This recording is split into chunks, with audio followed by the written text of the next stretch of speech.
One of the most annoying things that us as Marxists and other radical leftists have to deal with is the constant back and forth the people have with the Democrat and Republican Party. You know, the old idea that if you vote for one and he does bad, then you just go over to the other one, which then turns around, also does bad, and then you switch sides again. And then we trade off between the two official parties, which are actually just one. Here is a prime example of that.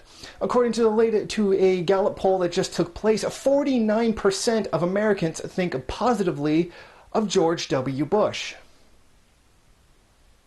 It baffles my mind that that can even happen. 46% said they expressed a dislike for George W. Bush. Again, this is baffling to me given the fact that he had a 32% approval rating when he left office. I mean, we can definitely see what's happening here.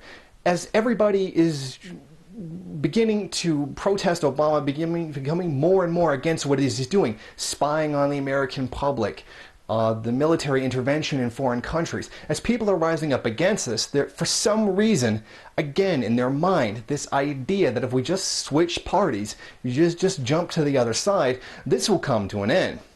Of course, what a lot of these people are not understanding is that look at everything that they're complaining about right now.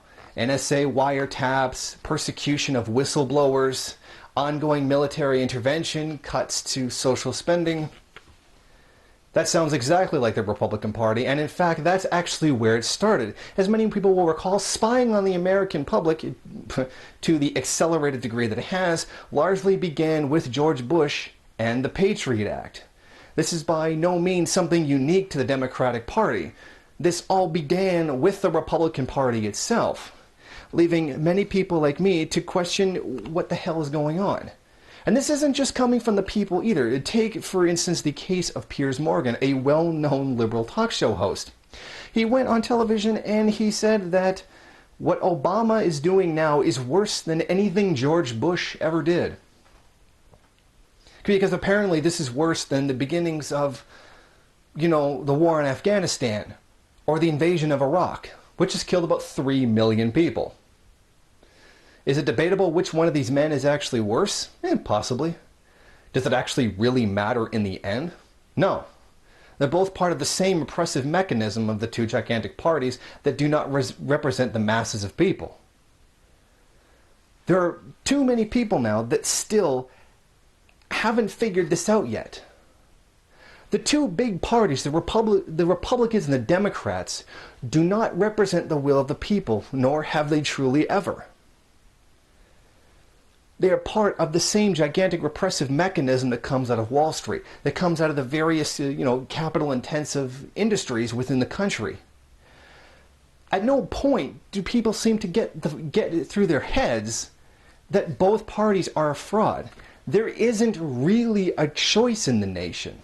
The choice is an illusion. Just because you have two of the same thing does not make it a choice. It's just the illusion of choice.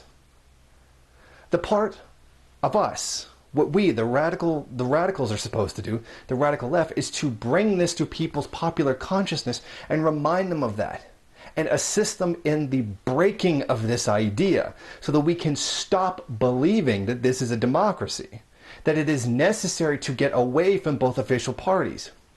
That is not to say that necessarily voting for a third party would actually accomplish anything. We have to break it into people's consciousness that this is not a democracy. There is no real choice.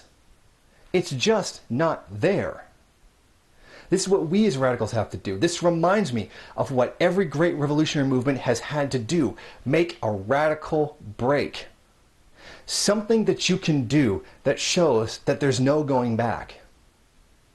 For example, during the revolutionary time of China, cutting your queue was a way of making that radical break. The old style Chinese haircut where the hair only came up to here and the rest was back braided.